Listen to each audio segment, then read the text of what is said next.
தயிர் சாதம். தயிர் சாதம் பிடிக்காதவங்க யாருமே இருக்க மாட்டாங்க.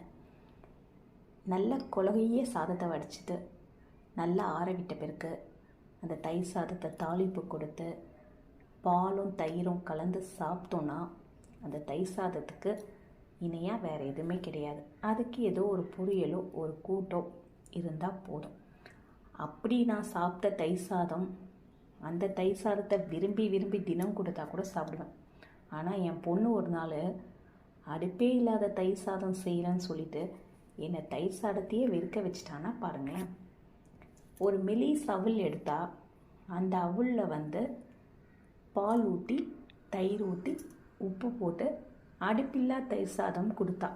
சாப்பிட்டு பார்த்தேங்க, தயிர் சாதத்து மேலே இருந்த பிரியமே போயிடுச்சு. ஆனால் அவளுக்கு அது ரொம்ப பிடிச்சிருந்துதான். ஏன்னா அவள் டயட் ஃபாலோ பண்ணுறான். அதனால் இந்த மாதிரி வெரைட்டிஸ்லாம் செஞ்சு சாப்பிட்டுட்ருக்கா.